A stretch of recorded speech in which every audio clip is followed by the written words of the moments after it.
Hi there, and welcome to another episode of the AI Explore webinar series. As part of these AI Explore webinars, we focus on exploring AI from infrastructure to platforms and from LLMs to Gen AI applications. This is our second episode where we would be discussing about observability in AI. When I started working with Gen AI models and applications like ChatGPT and Claude, I thought that maybe the whole idea or the whole core of AI is GPU. So if you monitor the GPU, that's fine. But it's only later I realized that that's not the thing. There are a lot of other components which are involved when you want to observe your AI applications and AI platforms. To put it simple, if you have a car which is functioning, you cannot just focus on the engine of the car. There are a lot of other components that you have to look at it. There are doors, there are tires, there are wheels, and that exact thing comes to AI as well. So when you have AI platforms, there is a different level of complexity involved, and that is what we are going to discuss today. A couple of weeks back, me and my colleague, we did give a talk at a local meetup here in India where we spoke about observability in AI. But that was just the tip of the iceberg. So if you were one of them who attended that meetup, make sure to stay till the end of today's webinar because today we are going to deep dive into observing complex AI platforms and models. But before we begin today's episode, there is an exciting news that I want to share with all of you. We are thrilled to announce that InfraCloud is the silver sponsor at the NVIDIA AI Summit that is happening in Mumbai from October 23rd to October 25th. The NVIDIA AI Summit is the place where all the breakthrough and innovations in AI happen. And we, being a part of it, will share our expertise and experiences and obviously learn from the other industry players. So make sure to drop by our booth at the NVIDIA AI Summit in October. Further, if you are new to today's webinar, you can watch our previous webinars. We have been doing webinars on platform engineering and AI as well. So you can scan this QR code, which will take you to our YouTube playlist where you can watch the previous episode of the other webinar. And like always, I am not the only person who would be talking today. I have a couple of guests with me. One of them is the first appearance on this webinar today. So we have Aman here, and we have our regular feature Vishal as well on the webinar. So hi Aman, hi Vishal. Thank you so much for joining in. Hey. Great. So before we start, a quick round of introductions from all of us. I am your host, a familiar face here. I am a senior developer advocate at InfraCloud, where I help organizations adopt open source technologies and platforms. I'm also a CNCF ambassador, where I conduct a lot of meetups in my city here. And outside of work, I'm a big time foodie and a travel blogger. So when I'm not doing webinars or working, you can find me at a restaurant trying out something new. So over to Aman for him to introduce us. Where is he from? What does he do? And what is one thing that you like doing outside of work? Sure. Thanks, Adu. Thanks for having me here. I'm principal engineer at InfraCloud, based in Pune from last 14 years now. So kind of like a Punekar. I've been doing cloud native stuff, systems designs and distributed systems from last 10 to 12 years now. But from last 1 year, focus is on mapping the same things in the AI cloud space. Really interesting work. Beyond work, I love to read books or probably watch movies.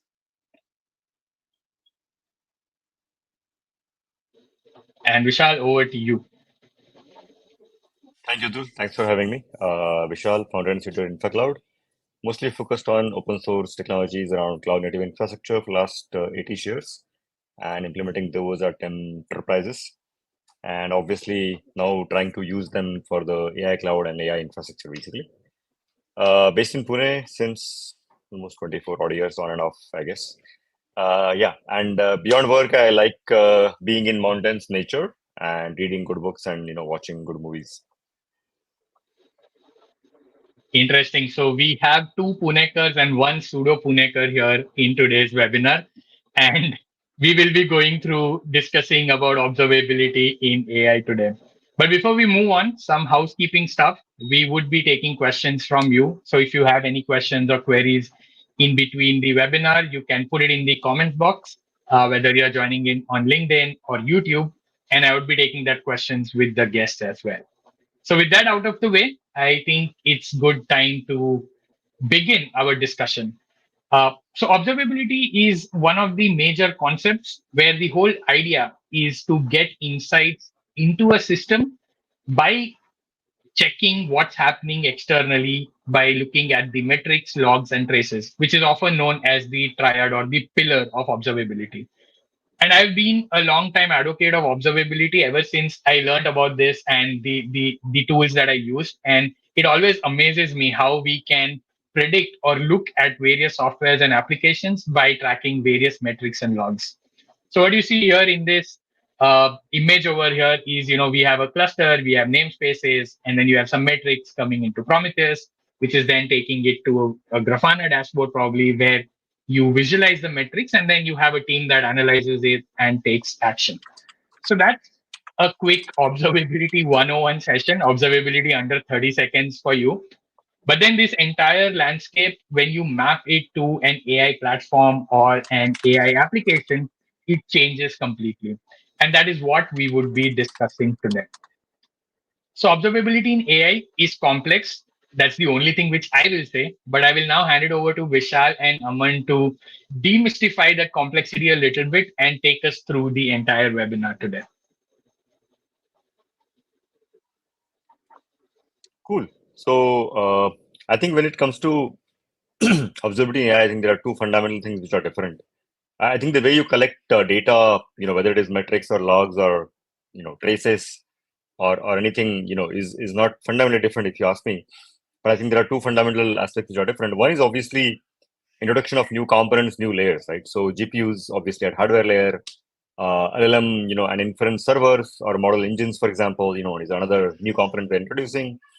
Model by themselves, are obviously completely different and new compared to any previous software, for last whatever number of decades, basically, right? So obviously that means there are new and different things to monitor. For example, time to first token and stuff like that. The second, and which is more fundamental change in the observability, for example, if there is observability in your normal software today, there might be modules and classes and functions, lines of code, and you can go and say, hey, this is where the exception happened, basically, right? And then you cannot trace back from there what might have gone wrong in that scenario. Now, how do you do this with model? You're sending a request, model has been trained, you're getting a response, right? How do you know and how do you kind of debug, for lack of a better word, right? That what caused a certain exception or a certain response to be not right and wrong, basically, right? And I think that is something I don't think there is right answer and 100% clear answer today as an industry. That will continue to evolve. But the first one, obviously, we kind of have a good handle in terms of what to look at these components. But the second will continue to evolve, I would say. Absolutely. I think I completely agree to you that the process remains the same, but then the way you implement it and the things that you track obviously change. Over to you, Aman, for taking us a little more deeper into this aspect. Sure. Yes. So I think observability in AI, the fundamental difference, like I think Vishal mentioned, there are many new components got added. Like at the hardware layer, we got a lot of accelerators, and the only point for which they are being sold is like they are performance heavy. Like they do provide a lot of good performance. So do the end users have become performance thirsty. So you have to track those things if you are really using it to those performance levels, and are you using the right optimization toolings and whatnot to get those in performance benefits. So that is what we will look at it today from certain aspect of AI observability. Okay. So broadly, if you see, there are almost three different kind of workloads or areas in AI observability. So the top one being the training workloads, where you have seen like different big models coming out every day, right? Companies are training models on bunch of GPUs and all. Now that space needs a completely different kind of observability. Reason being, you are building a new model every other day, or you are basically fine tuning it. You need to track, was it better than the previous version or not? how capable it is, run it against multiple data sets, and identify it. So that training space completely targets on the model quality, model performance, and how the entire infrastructure that supports the training workloads, how that is being utilized. Then we have a space of developing LLM apps, which is basically most of the companies are currently doing, using the foundational models, creating some kind of versions on top of it. And basically, it might be a RAG app, an agent based app. You connect it to the different systems, your policy documents, or your internal documents, and you kind of build on top of it. Again, this is more of when we say talk about observability in developing LLM app space, we focus more on troubleshooting aspects of it. So like Vishal was mentioning, like the tracing part, how do you analyze, debug, and troubleshoot? So that all things comes into picture. Like you are using multiple systems, let's say vector databases, you're using agents, which part is getting slow, so you have to trace those things. And the last piece is the inference workload, which is again a subset of developing LLM apps, because when you are talking about inference, it means you are basically deploying a model. It could be a foundational model like Llama and all these things, or it could be your own proprietary model. But you're deploying it into a certain GPU based systems, and you're using it. Now, here, what matters more is your performance efficiencies and how much reliable it is. Basically, all we need is how fast you're getting the responses. That depends, because that's a crucial layer between your entire LLM app or any other ecosystem. How fast you're getting responses, how much is it you're using the GPUs at the level that is required or not. So that will be the focus of our discussion today. So we'll talk about AI inference observability as the main topic, and there are other things on LLM apps and training workloads, but probably will not cover today in this session.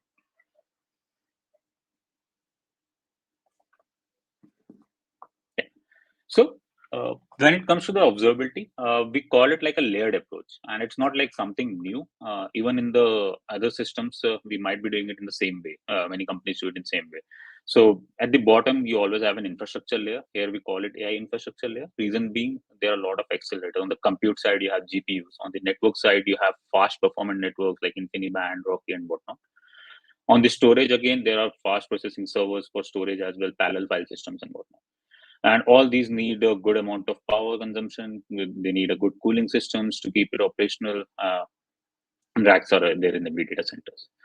Now, to top this, you use an operating system and an orchestration layer, and by that you get a usable infrastructure layer where you can deploy your services, we can deploy whatnot.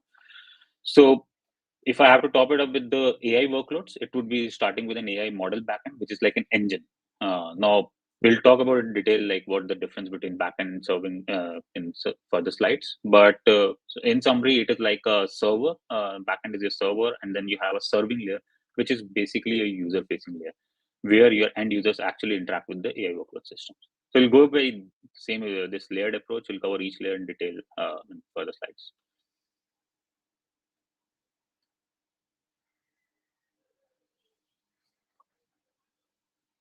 Sorry, I was on mute. So yeah, I think Aman gave a real good, overview in terms of the layered approach to observing your entire AI platform. And the three layers that we also discussed in our previous webinar were your infrastructure, your orchestra, which includes your orchestration layer, and then you talk about the backends, and then the serving part as well. So we will start with observing infrastructure, and we see how critical your storage and networking are, and how do we observe them.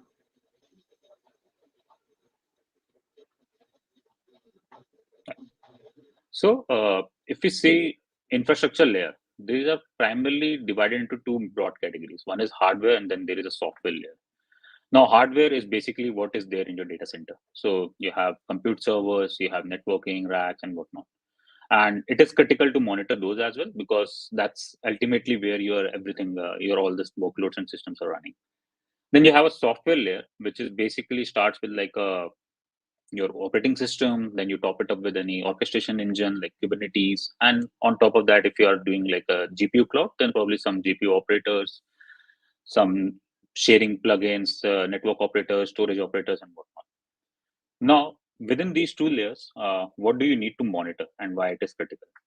So, if you look at hardware layer, it is very important for us to monitor the utilization metrics. And the why it is important is because if you know that all these GPUs like H100, A100, they consume a lot of memory, like around 700 watts. So one DGX box might use like let's say 8 kilowatts of memory, and a rack only has like a 20 kilowatts. That's it. So only 2 DGS boxes will come in that. So you have to be sure like your power is being measured properly, how much power consumption is happening. There is no overconsumption, underconsumption, all those things. You need to monitor the temperature of your GPUs as well. These are costly pieces, costly accelerators. So you need to be sure that they are running under the right conditions. This could indicate that whether you have to update your cooling systems, are they working fine or not? And this completely affects your entire data center design.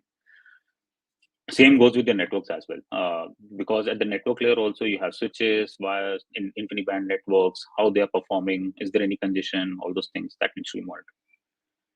Now at the software layer, since we are talking about mainly AI clouds, AI observability, so you allocate GPUs. Now GPU allocation can be like one-to-one basis, or it could be like a shared model. You projected certain GPUs, now we have MIG in the recent GPUs, right? So you can basically divide one GPU into 7 smaller GPUs.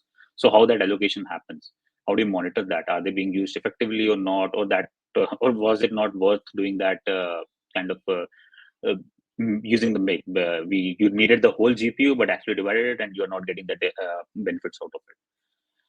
Then you have a network and storage performance that you need to track, because all these workloads that run, they consume good amount of networking and storage.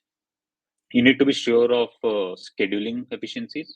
We use Kubernetes because you can get distributed clusters easily with it, and it has all those things baked in where it can do scheduling and all those.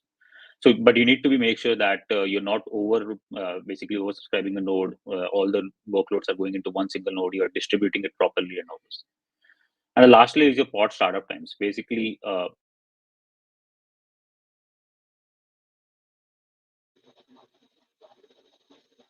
all these applications, it depends pulled up, or if there is any latency or delay in that. So those things will be measured on those parts. Yes, and Can you just interestingly, when explain some Aman was latency? talking about exactly when Aman was talking about latency, we experienced that in real time as he got stuck. Uh, but yeah, one thing, I found it interesting when he spoke about measuring the temperature for your GPUs, because they tend to get real hot. Engineers at InfraCloud at our office in Pune, where we have the AI lab, we actually had set up, and we actually had an air condition, but then we tweaked it and had some IR remotes and IR systems in place to ensure that the ACs turn on and on off at a particular time depending on the temperatures of GPUs. So that's a fairly interesting thing that we did there. Yeah, moving on to the next aspect, networking. Yeah, I think networking is again one critical aspect, because a lot of things that happen like inference, training, or doing LLM apps, so whichever area you pick from the AI, all needs a good networking components. Now, networking accelerators are also again divided into like a one node networking and like a multi-node networking. Within one node, we have again multiple accelerators. Like there are libraries or tools or some advancement where you can skip PCIs and you can directly access the memory. Those things. You have NVLinks to have communication between GPU to GPU within a node. And when you move beyond one node, again you have InfiniBand, Rocky, and all these fast networking topologies. So basically, you can have a InfiniBand switch in between that connects multiple GPU nodes across the data center, and you can still have like a 400 gigs of network. But all this is in theory. Like when you're using it, or you're deploying your own inference workloads, and let's say you're using parallelism techniques, you need to make sure that your inference engines are basically communicating at those speeds. And that's where you need to measure your entire network throughput and latency. You need to be on top of it, because there's no value if it is only on paper that you're using 4 gigs. You might need to do some tuning in your applications, some performance to get those performance gains. So it could be a GPU to GPU communication bandwidth within a one single node. So if you're not on like latest systems, then probably you have to still measure how much your PCI time is going into communication between the GPU. But if you are on the latest systems, you are using NVLink and all, then are you utilizing those bandwidth effectively? Your 8 GPUs are basically communicating at about 900 gigs or something that NVLink commits. You have to make sure that, or whatever you feel that the best your workloads can achieve, you have to be on top of it. You have InfiniBand, RDMA. Basically, these are used for multiple nodes communication. So when you have multiple nodes, GPU nodes spread across a data center, and you're running like an inference with a parallelism, you have tensor parallelism, let's say any data parallelism, you have to data transfer between these two inference engines. So you have to measure those, like, are they taking too much time? Are we using the proper InfiniBand range to achieve that? All this, and when you go to the other slide on the storage systems, we'll see the impact of why network bandwidth is even critical when we talk about the storage systems. So when we see modern storage systems for these AI cloud data centers, again, they are very much network heavy. So you can have like a DGX box or an GX box with like a 20 or 30 TB of disk attached to it. But again, within that disk, you have to basically use tools like GPU direct storage or direct memory access DMA technologies, so that you don't spend cycles where your GPU goes first to CPU or RAM and then gets the data from your disk. So if you utilize DMA and all these toolings properly, you're basically directly connecting to your disk and then getting the data. This happens for your one node. But when you again take the same networking approach and we go to the across entire data center, again we have like modern network interface cards based on like connectx and all, and in between you will again have the same InfiniBand, Rocky, and whatnot. Now again, you have to make sure that when the GPU to GPU networking or a GPU to GPU data access is happening, you are basically not spending too much time on the CPU cycles or RAMs and all those things, and you are using all these RDMA technologies properly. So bottom line, you have to always measure for any storage systems. You have to measure the IOPS. You have to measure the storage throughput, latency, or capacity utilization. That being any system you use NFS, direct storages, you use parallel file system. These are the key indicators, right? But if you go beyond that, you have direct memory access and RDMA, and these are more mix of networking based things. So you need to be aware of how your GPU direct storage throughput is. Are you really bypassing the PCI and getting that performance gain? Are you doing RDMA throughput? So how much are you using that complete network bandwidth that is happening over there?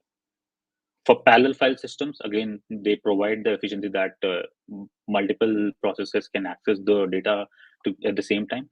So you need to be on top of it. What is your file creation or access time? If your network is still, you need to identify, like, is your network is a bottleneck, or is the solution that you're using is a bottleneck? To identify those things, you have to be on top of your latency metrics and all those things. And that's where the mix of networking and storage in a GPU cloud comes in picture.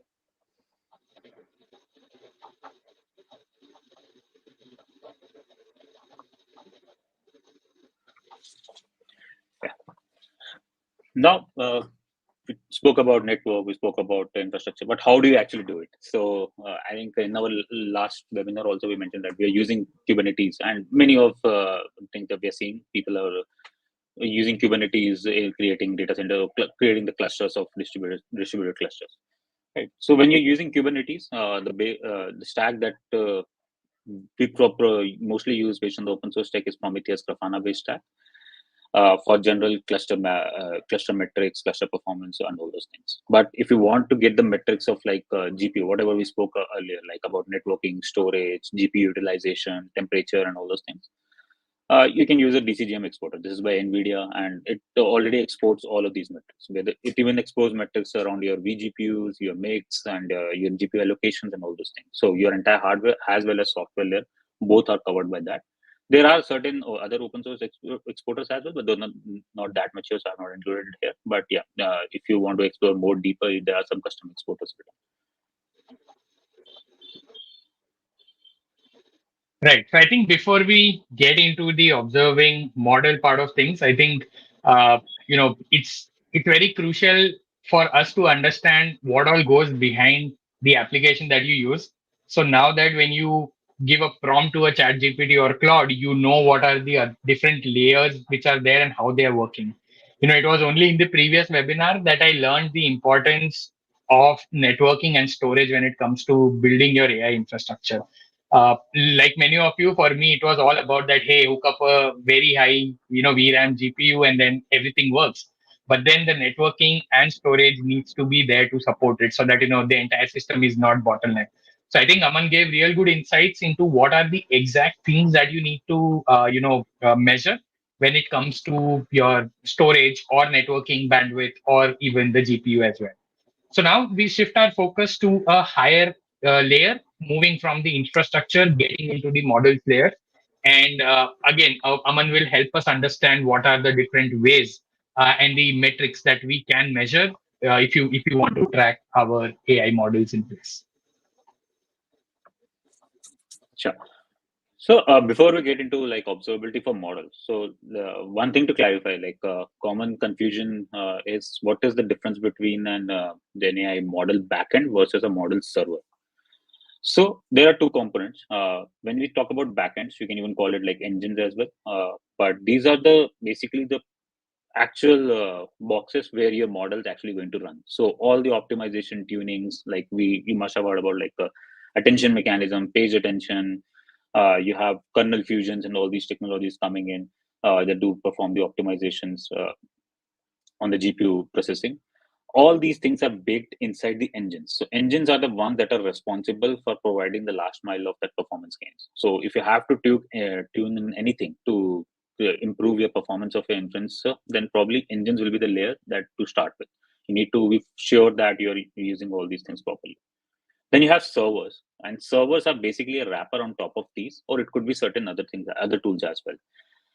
Now, servers basically have one part as engine, and the other part is basically the how they make it accessible to the end users. So you might need to have like something to expose all the metrics, or collect those metrics and expose those metrics out to the observability layer, right? So that is one part of the servers. You then have certain front end tooling connection handling, like HTTP, gRPC connections. Who will handle those connections and how it will be delegated to your engines? So those are the things that are covered in the servers part. So if you see the backend capabilities, mostly it is about the memory optimization, model-specific optimization, or batching support. So we'll see more about it, but broadly the difference is you can assume backend as the core server or core engine that actually runs your model, and server is just like your in normal world. If I have to give an analogy, it's like a web server. You put your application code inside this web server, and then it just does all the other things of like scaling, request queuing, multi-model serving, any engine supports, all these things it handles.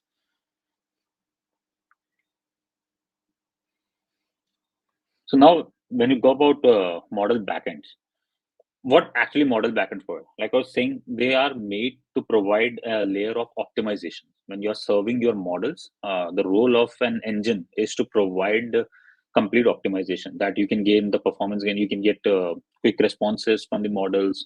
You're generating at the speed that you're expecting, because when you're using it like in a chatbot or something, the latency that you're expecting should be less than, like, it should be a milliseconds of latency that you're expecting. You need the response as fast as possible, like we see on the chat gpt, Claude, and all these tools.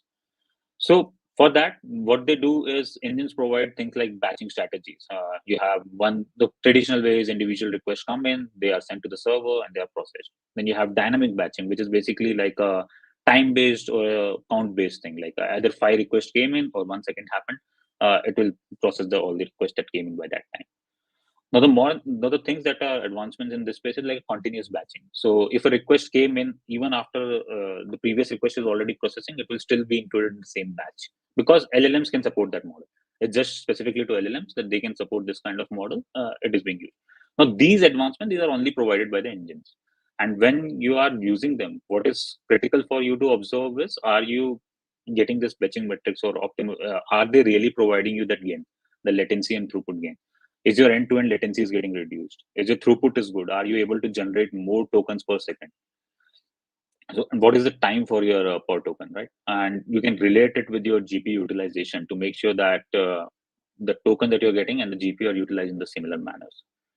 Then within the LLMs, there is a lot of things that happen with the attentions and all these things, the key value caching, right? So key value pairs are critical because they are being, as an LLM, it's an auto-regressive mode. It generates multiple tokens. Every time it generates a new token, it sends it back and again generate a new token, and it keep on doing it until the end is reached.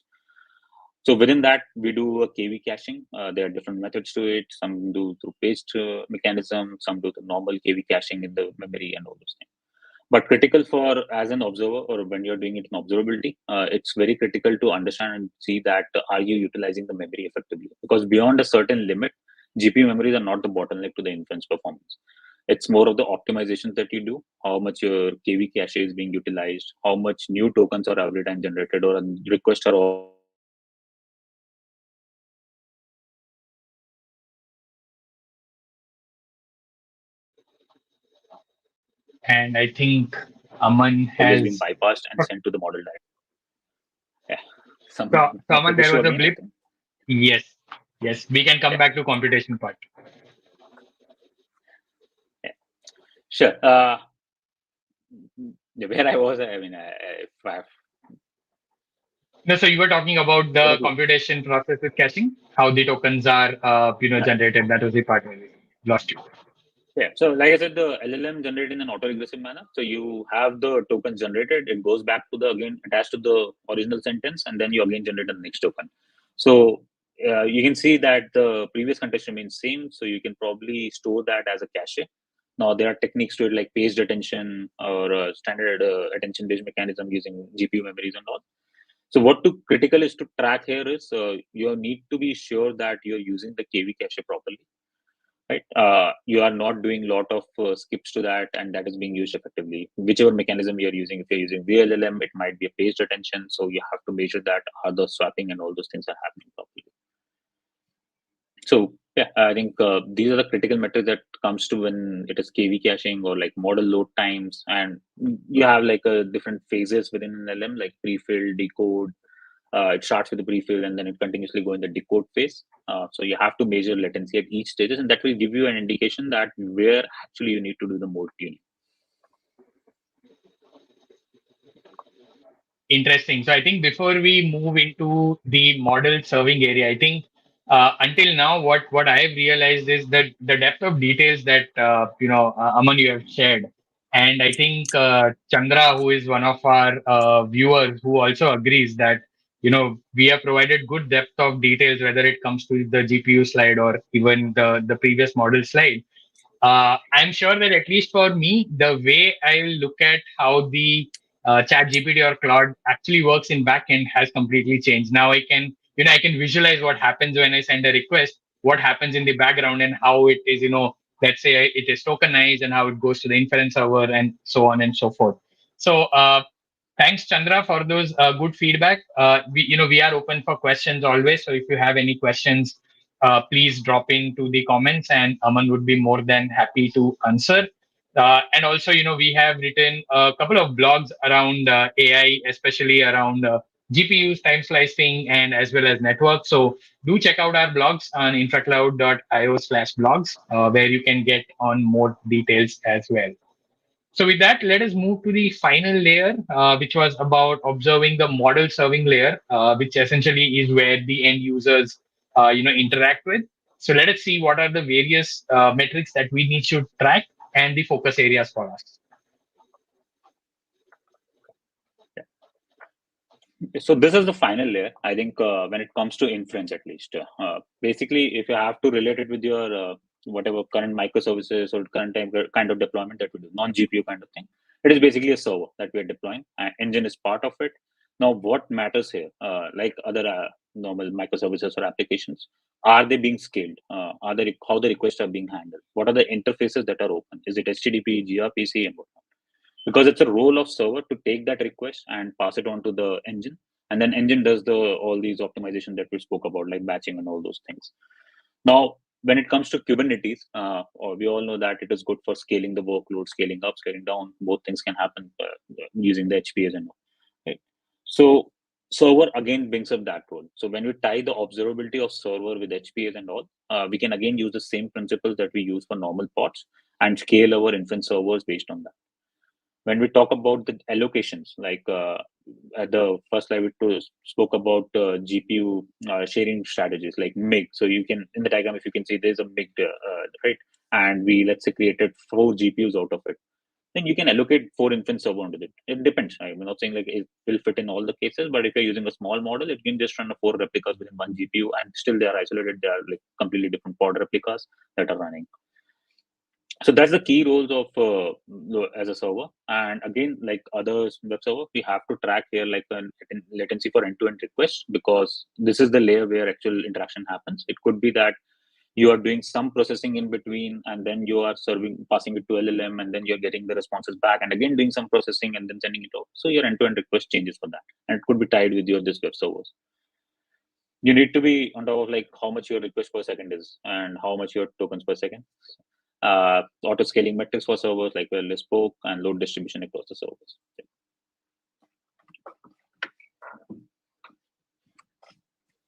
Interesting. So Yeah, the I think model this is serving, all. Yeah. yeah. So model serving, like you said, is the area where we all interact with.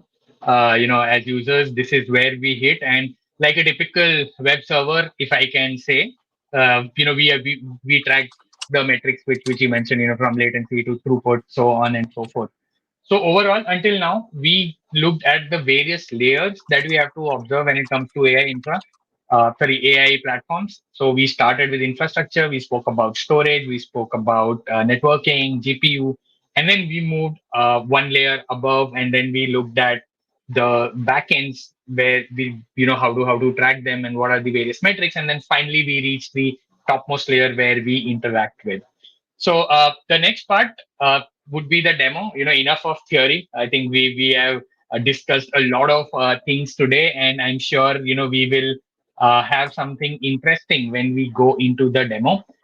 So before I go into the demo, Aman, we have a question from one of our viewers on LinkedIn, Ishank, and I will just flash that question on the screen. Yeah, right there. So Ishank Bansal asked us, can you touch upon some cost measures while we integrate observability with AI?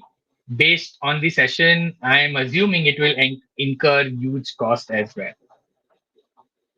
Right.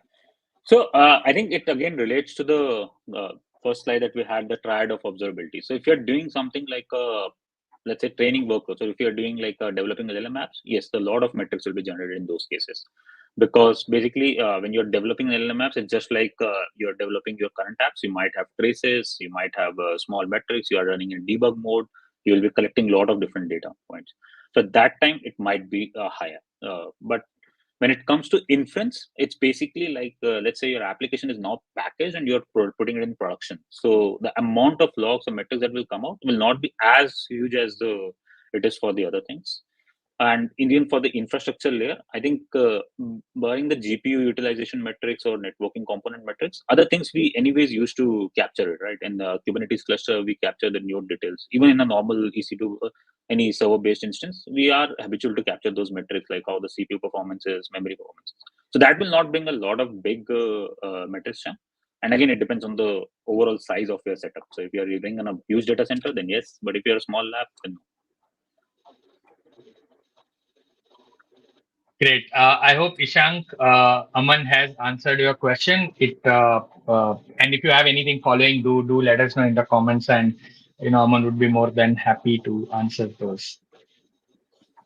So yeah, if you missed that previous webinar, what you see on this slide is the photo of our sandbox AI lab that is present in our office in Pune. And this is where the team is doing some exciting stuff. And one of them would be what Aman will be showing us today, focusing on the observability aspects of AI platforms. Sure. So before we get into the actual dashboards and scheme, just a background of our AI lab, like Nikhil mentioned just now, that in the last webinar we have already demoed this.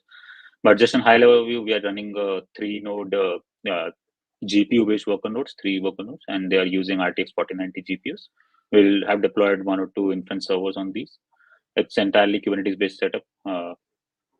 Then what we on the software stack, if we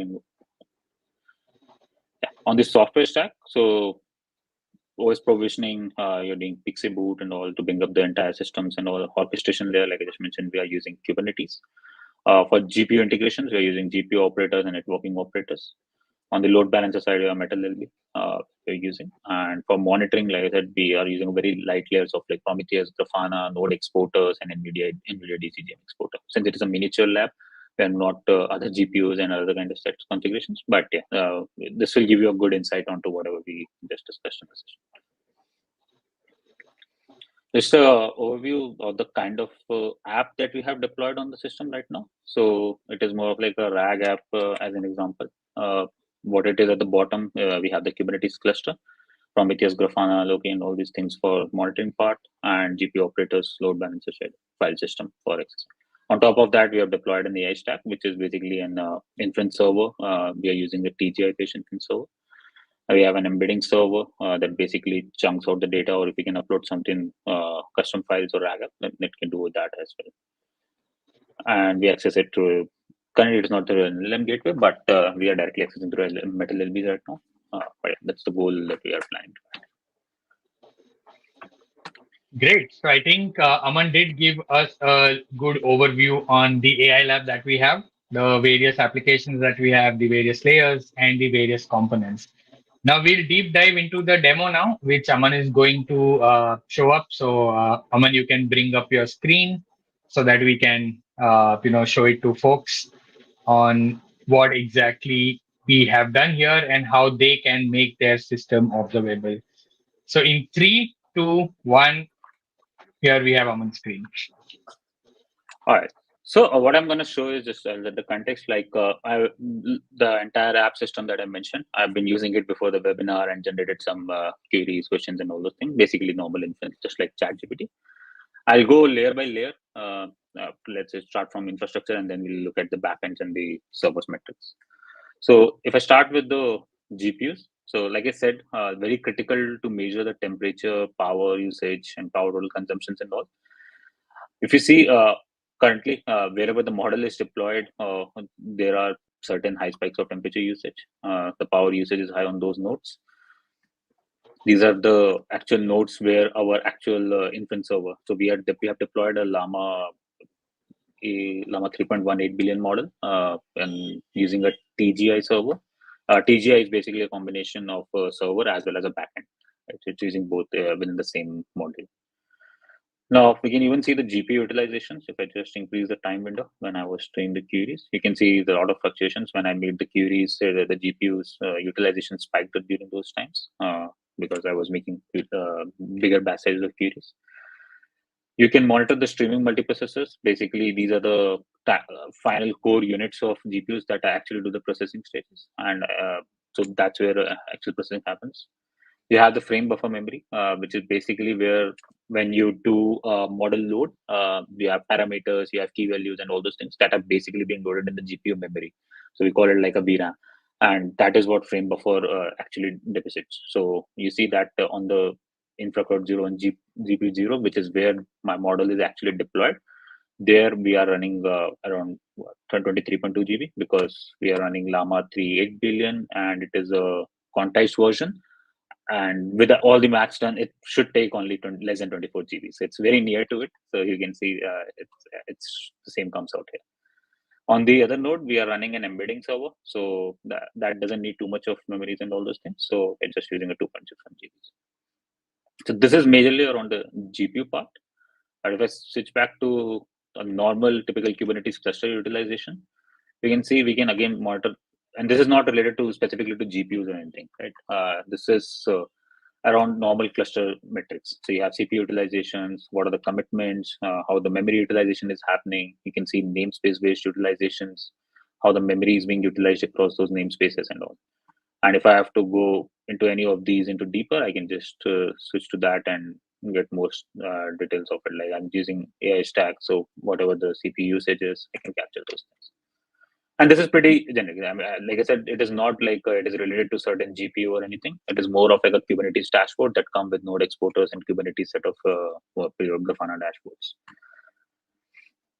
After that, I'll switch to our inference. So like I said, we are using TGI right now.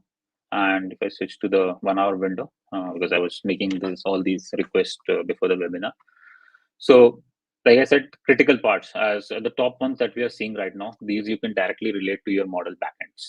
So model backend, like I said, is to mainly to provide you the performance gain. So you can see the time to first token. You always need to be on top of it. How much time it is taking? Is it like going into seconds? Then probably you really need to do either some hardware checks, or you have to check the model backend. Is it being tuned or not? Is the model right for you, right fit for you or not? All these twisting questions comes. Decode per token latency, basically, like we discussed earlier, like pre-fill, decode, these are the stages of an LLM, right? So you need decode is where the major work happen, and that's where you have to see that how much latency is happening, because that is directly related to your end user latencies as well. Throughput, not like normal web applications, it's not like the number of requests that are being served, it is more of like a number of tokens generated per second, and that is where you see the speed when you talk to any chat GPT or anything, like if you're how frequently you are getting the responses back. So how frequently it generates the token, it's the same way, at the same speed it can, basically in the relevance to it, it can deliver it or it can stream it to the end user. General metrics around how many tokens per prompt were submitted, and then how many tokens were generated per request. Now, these are, when it comes to TGI, these are the metrics that we can observe right now. Since we are at a miniature lab, we are not at the scaled out lab. If it is like 100 servers and running a parallelism based inference, we might be capturing more metrics. We might have to go into the network part of it, storage part, and all those things. That is not relevant to our lab right now, because we are just running it on the one single node at this moment. Now, if you see on the server side, so you can see the requests that are coming in, and how much time they are taking, what is the per token latencies and all those things. So these are two deep metrics, like if you have to look at the batching metrics, how many tokens per batch happened, what is the batch size that you're doing. You can increase it in the configurations of your engines, and that will be reflected here. So if, like we discussed earlier, like if you increase the batch sizes or if you change the batching mode, then it probably changes the way your responses are generated or the speed at which it is generated. I mean, there are more to it, but like I said, we are running a very miniature lab, and within that context, on the one single TG and a one single node, I think these are the metrics that we can capture at this moment. But yeah, there are many other things that we can capture on the networking side, storage side. If you're using inference parallelism, then there are completely different metrics that you have to track. So probably in further webinars, we might add those as well.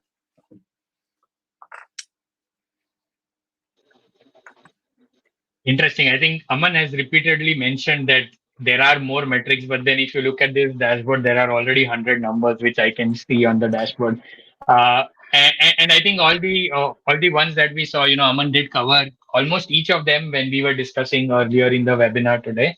On all the aspects, right from infrastructure layer, talking about the power consumption of GPUs, like he showed, and then he showed us how the Kubernetes normal metrics are, coming from, let's say, a node exporter, which tells me how my pods are functioning, how my cluster is functioning, and then eventually coming to the inference server, where we have these details when it talks about the batching modes, the time to first token, etc. So there is a lot of math involved. And this math is not only involved to build your model, but even when it comes to monitoring and ensuring the key performance, these are critical as well. So once again, I think we are almost at the end of the webinar with the demo. So if you have any questions, feel free to drop them in the comments, and Aman would be more than happy to take them. And coming back to our, the AI lab that we spoke about. So whatever you saw in terms of the setup, the applications that we are using, the Kubernetes cluster and everything on top of it. If you are planning to build something like that with similar infrastructure and the components, then you are lucky, because we have open sourced all the charts that are used to bring this infrastructure up. So do scan this QR code. It will take you to our GitHub repository, where you will find all the charts that is required to bring this infrastructure up. So you have your TGIs, you have your TEIs, you have your vector DBs, everything that is required to get your system up and running. So, do go ahead and check this out if you are planning to make something of this sort. And, you can very well reach out to me, Aman, or any one of us at InfraCloud if you are facing any issues. And, we would be more than happy to help you out here and there. So we can now move to see if there are any questions. So there was one question by Savinay, which was asking about, will this be recorded and shared? Yes, Savinay, this webinar is recorded, so you would be able to see it on our YouTube channel. So you can check there. And while I'm going through this, I have more of feedback coming in than questions, which is again very exciting and inviting. So thank you so much, Gaurav, for your kind words that you liked whatever we showed, and also thanks to Chandra, for acknowledging the efforts that Aman actually put in to get the demo and the everything else in place. So I guess we are good in terms of question, and we are at the top of the hour as well. So before we close in, I will ask Aman to give in a few closing remarks on when it comes to observability in AI. Obviously, we looked at the various aspects that are involved, how complex it is. But then, if someone is setting up observability for their infrastructure, what are some things that they should keep in mind while they are building something of that sort? So we will leave our audience with those pearls of wisdom that you will share with them. Sure. Yeah. Yeah, I think this is a very trending and a very fast-moving space, right? We are seeing every day something new coming up, right? So, like we said, like in the earlier slides, like you need to identify first yourself where you are in the of this AI world. Are you training? Are you building an apps, or are you just doing an inference? And if you streamline that part, you will just remove a lot of metrics and a lot of things, overheads that you have to track. So once you have a clarity on that and what systems you're using, are you on a cloud? Are you building on your own private data centers? These things mix up, and once you have that clarity, you will be very well defined. Like we just did with one exporter, which is Nvidia DCGM exporter. So you don't have to like over engineer it. If you're using one stack, using only Nvidia and certain toolings around it, you might not need much more exporters. You can just plug in your existing Prometheus Grafana system, point the exporters to it, and just use it. But if you are using complex workloads, some third-party apps, and all those things, you might have to invest more time on integrating their systems and all those things. So just identify the space you are in, the stack that you have, and then just don't over engineer. Is because this is very fast moving. Yes, I think the fundamental answer, keep it simple, silly. I think that applies to Right. everything that you do. Figure out where you are and what your needs are, and accordingly, apply the tools and tech. I think before we close, my dear friend Ram Iyengar has a question for Aman. So we'll just flash that on the screen. So Aman, Ram asks, what are the hardest parts of setting up AI infra according to you? And for a company wanting to make a publicly available API or SaaS. Right.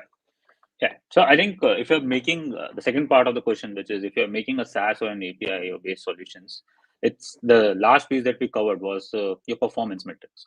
That is really critical because you're basically opening up yourselves to a lot of public and end users. And this even relates to your internal teams as well. If they are using even for the internal tools as well, any inference system, this is the piece where you cannot like change the model overnight, right? It's a foundational models are built and they're getting bigger and bigger. You just take them, quantize, and you probably use them. So you have to work a lot on the optimization part, and you need to focus on the right choice of the engines, right choice of the servers.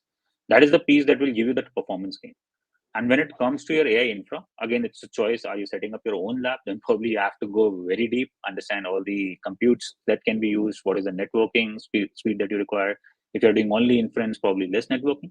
If you're doing training, then you need to look at the broader pictures of all the high level, all the InfiniBand, RDMA, and everything.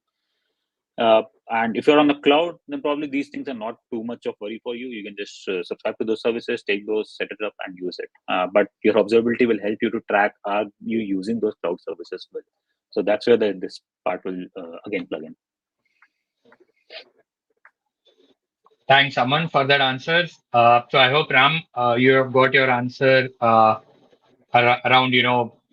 what are the things or what are the critical components that are required for setting up AI infra, especially when you are an API or SaaS company.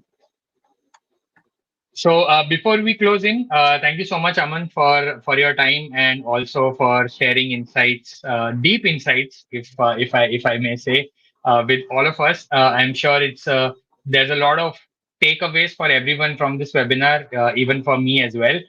And for everyone who has joined in, thank you so much for joining in. And we will be coming up with future episodes of this webinar. So we started with talking about the AI lab that we set up, and then today we focused on observability. And similarly, you might have realized until now that it's a very complex field, and as and when you start working with it, you realize the various layers and various components involved in it. So we would be coming up with more future more webinars in the future. So do scan this QR code so that you are notified whenever we are coming up with a new session.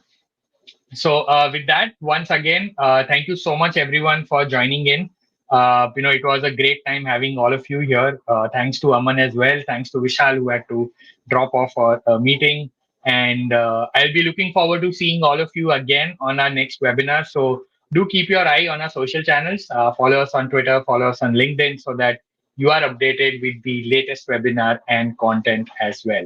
So until then, goodbye, good evening, have a great day wherever you're joining in from, and we will see you again in our next webinar. Thank you so much.